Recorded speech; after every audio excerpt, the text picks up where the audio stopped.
Hi guys, welcome back to my channel. So today's video, I wanted to talk about my experience working at a call center, right? So there's a video that I uploaded about 2 weeks ago when I was talking about my experience as an unemployed postgraduate and everything that I went through. And in that video, I mentioned that at one point in the year, I was working at a call center. Now, there were comments in the comment section where people were asking what the name of the company is. Some people were trying to guess what the name of the company is. Other people just came out right and said the name of the company, and I know because I was also working at the company and all of those things. I did not disclose the name of the company in that video. I'm still not going to disclose the name of the company in this video because that's not the point. But this video, I just want to talk to you guys about my experience working at a call center, what I learned, what I loved about it, what I did not love about it, and the whole process that I had to go through right from the beginning up until the end. I'm gonna try not to make the video too long, but I think a lot of people don't know much about working at a call center. I personally did not know anything prior to me working at a call center besides what I've seen in the movies and all of those things, right? So now I'm going to first talk about the process that I went through, right? So I started working at the call center on the 10th of February in 2020. And prior to that, I was looking for a job. I'm looking for a job. My mom is helping me find a job. My sister is helping me find a job. My partner is helping me find a job. And one day my partner actually sends me a screenshot and is like, apply for this job. Like, you qualify. So there's a job title, there's the duties, the responsibilities, the remuneration package, and it was like 14,000 rands to like 16,000 rands. And the requirements were like, you need to be computer literate, you need to know English, you need to have a degree of some sort, right? Then you qualify for the job. I applied, and in like a day, I think the following day, they actually came back to me and they set up a meeting for an interview, right? They asked me a few questions, obviously, like where I'm at, when can I come through, and I was like, I think they called me on a Thursday and I was able to go there on the Monday, right? So that Monday came. The previous day, that Sunday, I traveled from Limpopo and I came to Johannesburg, and I was living with a friend of mine. She studies law at Wits. She's doing her LLB second year this year. And I was living in her apartment, and the following day, that Monday, I met with my partner at Gautrain station. Actually, we met at Park Station, then we had like breakfast, and then after we had breakfast, then we walked to the Gautrain station. We took a Gautrain and we went to Sandton, right? And then from Sandton, we went to the company. Now, I got there. First thing that I noticed about the company, they have very beautiful women working there. Like, all the women that were working there were just pretty. Like, women of all races, all sizes, all shades. Everybody was just pretty. I was just like, oh my gosh. Like, I felt like I'm at like I don't know, like, why am I doing this? Like a Victoria's Secret kind of model kind of thing. Everybody was just pretty, right? So I go there with my partner, and I actually made my first friend because her interview and mine were scheduled at right about the same time. Now, you get there, and I wrote a test. It was like a spelling test, right? And then you write your mini spelling test, and while you do that, then I think they go through your CV and all of those things. And then right after your test, then you have your interview, right? I had my interview, very nice person that was interviewing me. And then right after that, then you move to another place where they're going to have you listen in on a call. And then after you listen in on a call, then you have to capture the information that you heard, and then they mark you off basically. Now, want to track back a little bit. During the interview, right, that's when they disclose that, by the way, I bet you've noticed that this is actually a call center. And I was like, no, but that wasn't really a problem for me. Like, the post and everything, when they disclosing like the duties and the responsibilities and all of that, there's nowhere that actually points out that it's a call center. I mean, unless if you have like friends or a family member that works there and they referred you to the company and they told you that it's a call center. But for people like me who just applied out of nowhere, I did not know that it was a call center. And I personally do my research. When I apply to any company for any job, I will research that company, where it's at, what it's about, who works there that I know, and I'll probably go on LinkedIn and try and see who from my connections actually knows somebody working at the company or even works for the company. I do my research when I apply for jobs. Even when I did my own personal research, there's nothing that hinted to it being a call center, right? So it's only during the interview that it's like, oh, I bet you noticed that it's a call center. And I was like, no, but I don't have a problem with it. So then right after that, then you go through the call where you're listening on a call, and then you capture the information. And I think it's just for them to see if you can, how can I say this, like be able to say what's important and what's relevant and what's not, right? So then I go through all of that process, and then I leave, right? And then they call me, and then I think I went back to Limpopo. And then they call you again. I think they called, or they sent a message where they're like, you got the job, you can start working on this day. And I was like, perfect. Then you can go on that other video, right? I'm gonna just link it. I think I'm gonna link it at the end, but you can go on that video and see where I was living and all of those things. I think I touched on that in that video. I don't want this to be super long. So I was living in Four Ways and working at Sandton, right? So the first day of work, basically you go there and it's like an introduction kind of day where they tell you everything about the company, everything that you're going to be doing, your duties, how you need to conduct yourself, what you need to wear, what the calls are about, what the company is about, like basically every single thing that you need to know about the company, about the people in the company, about the mission and the vision of the company, and everything that, like the role that you're going to play in the company, which was fantastic, right? Oh, and the perks that you're gonna get from working at the company, because it was actually like a cosmetics company, right? So very nice perfumes and makeup bags and everything, like for ladies and men. So there are perks to it too. Now, that was the first day. The second day, I think that first day they made us go early because we had to prepare for a test that we're gonna write the following day. So they teach you and give you all that information, and then you have to come back the following day and write a test for them to see if you studied and you know your role and your duties, right? Now, we wrote the test, and then that same day we had, like, the system went down, right?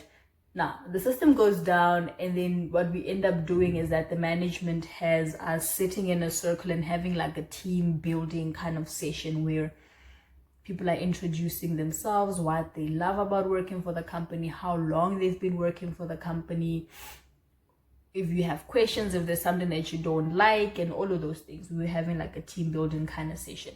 My nose was itchy. Now, that day I got to learn a lot about the company, and I was still very excited. Like, yeah, because you could hear people complaining, but even though they were complaining about what they don't like about their jobs and the clients and how they speak to them and all of those things, I was still like, I'm trying to experience that myself, because that's the kind of person I am. Like, I'm not gonna shy away from doing something because you told me that you didn't like it. I'm still like, yeah, but then I want to go through it and then say that I personally don't like it.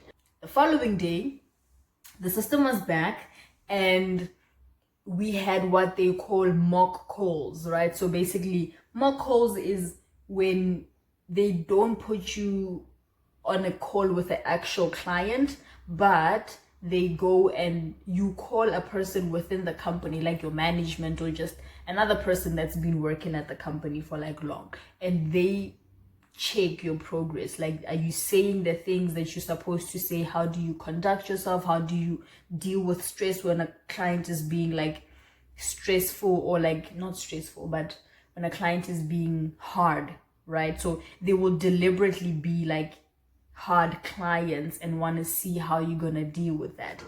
I had like 3 mock calls, and only because I was just like, can I try again? Can I try again? Can I go again? Because I would make mistakes and I want to try. And because again, that's the kind of person that I am. If I make a mistake, I want to fix it immediately if I can fix it. So I was just like, can I try again? Eventually they were like, just go do it. Like, just go and do it. Like, you're never gonna be ready. Like, you're never going to be ready. The only thing that's gonna make you ready is you getting on an actual call and dealing with actual clients and knowing, like, studying your script. Now, we had a script, right? Like, till this day, I haven't been working for the company for like, not 4 months, 2 months, and I still know my script by head, because you had to study that script and know it word by word. You can wake me up at 3 a.m. and be like, what's the script from work? I know that script till this day. And we had the mock calls, and then right after I had the mock calls, they were like, okay, you can now start calling actual clients. Got on my first call. Some clients are actually nice. I think I did not have a lot. Like, you think that they would give you a lot of trouble, and I understood why they were making the mock calls that difficult, because you're gonna deal with difficult clients, but the calls weren't, like, the calls were generally just fine, right? So now, yeah, it was from there on, you do the exact same thing every single day. I was doing the exact same thing for like 5 months straight.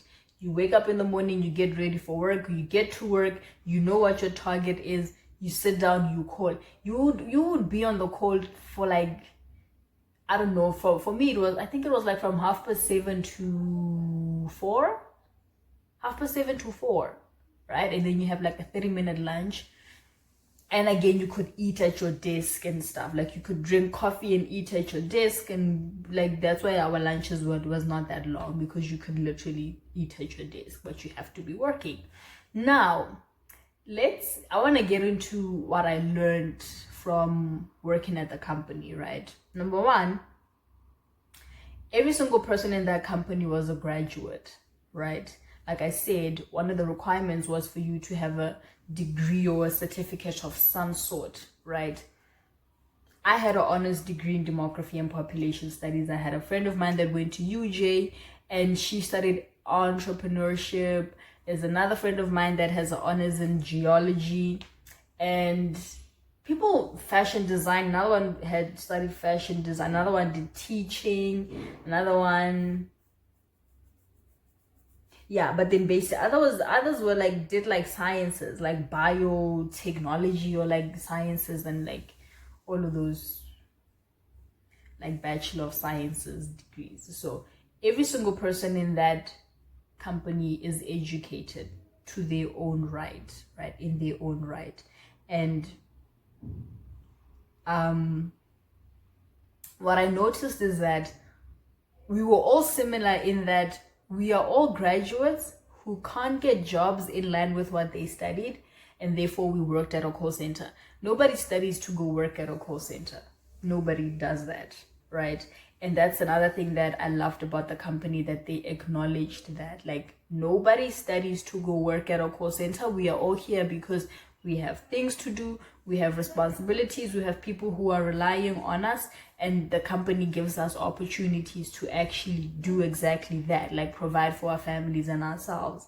Now, you learn from that unemployment is actually a problem, right? Because, like I said, we were all graduates who could not find jobs, and we found a job at a call center. The other thing that I learned from that company, or working at a call center, is goal setting. You wake up every single day and you know exactly what your target is, and you have to meet the target. Like, there's no other thing. You're not there for any other thing. You're not even there to make friends. Like, you are there to go meet target, and if you meet target, you make money, right? Another thing about the company is that the job was like 100% commission based. That 14k to 16k kind of, that's if you do meet target, like 100%, which is highly impossible. Not impossible, but highly. It's like hard. I think the most I've gotten was 14,000 rands as a salary for the month. And then, yeah, after that, everything was like, and it fluctuates fairly because it's like 100% commission based. There's no basic salary, but that's not a problem. But goal setting, target in that company, or target working at a call center, is very important, right? You're not there for any other thing, and I keep saying that. Even if you improve, it's like, yes, you went from 7 to 5, but 7 to 9, but we want 12. like sales, or yeah, I'll just say sales, but you can improve, but that's not what we want. We want you to meet target. The third thing that I learned from there is self-motivation and like independence. Look, I realized from working at the call center that I'm actually a strong person, right? And I say that like it's a compliment, in case you haven't noticed. I noticed from the company that I'm actually a strong person, and I have mental strength, right? And the reason why I'm saying that is because that environment, it's not necessarily a healthy one. At the same time, it's not necessarily a very bad one. It's sort of like, it is what you make of it. I don't know if that makes sense. It is what you make of it. Of course, you're gonna get on a call and get a client shout at you, yell at you, even swear at you, cut your calls while you're still talking or explaining something to them. Very rude people, right? But out of maybe like 100 of those people who are going to be rude and swear and yell at you, one of them is going to make your day. Like, they're very, very nice people out there who you will call and they'll be like, hi, my baby, because we would call like women, right? Hi, my baby, how is your day? Like, people who actually care, not someone who would like cut the call and shout at you and even swear at you and just give you a lot of trouble, right? But like, you need to be like mentally, you need to be a positive person. You literally have to like ooze positivity. If not, a lot of things are going to get to you. If you are a person that is like, you suffer from depression, or you have like signs of depression and like anxiety, or like social anxiety, it's not like a good environment where you would want to be, because it induces negativity, it induces anxiety, it induces stress, right? You always fixated on meeting target. If you don't meet target, management is on your back about you not meeting target. And if you're going to be negative and not be positive, you're not going to meet target because you're thinking negative. Like, it's like a vicious cycle where you like, I need to meet target, I need to meet target, then you don't meet target, and you don't meet target, then your management is like shouting at you too that you're not meeting target, and pushing you and pointing out that you're not meeting target, and then that gets you demotivated. If you're not demotivated, you're not going to meet target, you know. And as a person I studied psychology, and I'm very much knowledgeable about positive reinforcement. In an environment like that, you need positive reinforcement. Even like improvement, people need to make that a big thing. You need to personally make that a big thing, because you're not gonna get it from other people. Make it a big thing, so you like be positive, like reinforce your actions, like positive reinforcement, right? So what you get a lot of, or at least what I experience getting a lot of, is like negative reinforcement, where if you meet target, yes, you're gonna get a yes, you made target, and maybe not even get a yes, you made target. They just ignore it. And then if you don't meet target, it's like you get called into the office, you did not meet target, and like, you fixated on your target. And I'm a person that loves numbers and statistics, so I'm always looking at my stats. Like, I made notes. I knew my stat. Like, we would get like updates on our own stats every single time, right? But I had a whole book where I wrote down my stats, because I need to know when I'm improving. I need to know when I'm not improving. I'm that kind of person. I love numbers like that. So I would know that, okay, today I made this many sales, I made this many calls. Before I end the day, I would even count the calls that I made. Like, I made 200 and something calls, 300 and something, 349 calls, 200 and something, 100 and this calls. And that was all because I want to meet target. Meeting target is like the whole point of the job, right? And if you are a person that would thrive off of acknowledgement, like, you can't do much if people don't acknowledge your effort, if people don't tell you that you're doing good. Personally, I'm not that kind of person. I don't need people to be like, I'm not the kind of person. Like, if I'm doing good, I know that I'm doing good. If I'm doing bad, I'm the first person to know that I'm doing bad. And if you tell me that I'm doing bad, that for me becomes a problem, because it's like, I know, trust me, I know my own stats. I love being aware like that, you know. So if you're a person that thrives off of acknowledgement from people and you're not independent and you want people to motivate you, or you need external motivation, I don't think that would be a right environment for you.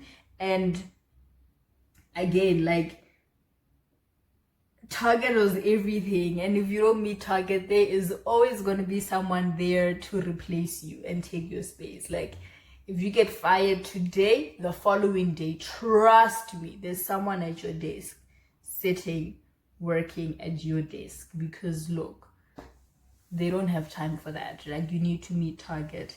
So that is my experience working at the call center. Like, I cried like 2 times at my desk. There's a friend of mine, and she had like signs of depression, and she cried, like, she broke down. I cried at my desk, and I'm just like, I can't do this. But I kept on pushing because I knew why I was there, right? So the money was good, the money was great, and majority of us are even we there for the money, like, and they even, management actually pushes you like, girl, meet target so your salary can look good for a month, you know. And it wasn't a secret that most of us are there for the money, right? And not necessarily because we have a passion for working at a call center. Now, I know a lady that has been working there for like a year and some months, and she loves it. When I tell you that she actually loves it, and she was not working in my department, she was working in a different department, and she works with like hectic clients, right? But she can handle it. She's a very nice person. Until this day, I still speak to her, and she would actually drive me, like pick me up at Monte Casino, and then we would drive together to work. Very nice lady. And I learned a lot from her, even about myself. Like, there were things that she saw about me, and she was like, you know, you're actually a very resilient person. You actually, like, she's very motivating. Like, every single morning when we're driving, she would ask me, how was your day yesterday? Did you meet target? And all of those things. She would give me tips on what to do and all of those things. She loves her job, right? And that's why I wanted to mention that call centers aren't really all that bad. Like, they're not like dark places where like everybody is just like zombies and we like reciting the same script every single time, and it's just horrible and negativity, and they don't motivate you, and they're shouting at you that you're not meeting target. Yes, there is that, but your job is, you're gonna love your job if you wanna love your job. Does that make sense? Like, for me, I need something that's going to stimulate me mentally. I don't do well with like small talk. I don't do well with like just those small things. I'm just like, can we get to the point? Can we, you know? And I don't do well with people shouting at me and yelling at me. I'd rather have you be like, look, I don't mind you pointing out that I made a mistake, because I don't have a problem with that. I really love learning too. But don't shout at me. I don't really like that. And there's just a lot. You just have to have mental strength for you to thrive in that position. But are there people who are brilliant at being call center agents? Yes, like, definitely. People who actually love their jobs and what they're doing. For other people, it's just like, ish. That for me, I learned a lot. I really, really learned a lot. And I keep on saying that if I was placed in any work environment, I'll be able to handle it, because I was able to handle that. And I was able to see that I'm actually a very strong person. So put me in any work environment, I'll be able to maneuver my way around it. So anyway, this video is like super long, but thank you guys so much for watching the video, and I'm going to link another video right here in case you haven't seen it. And thank you guys so much for watching this video. Comment down below if you have any questions about the call center, if you want to work at a call center, if you're considering working at a call center, if you have worked at a call center, what was your experience? And I'll see you guys in another video. Thank you. Bye.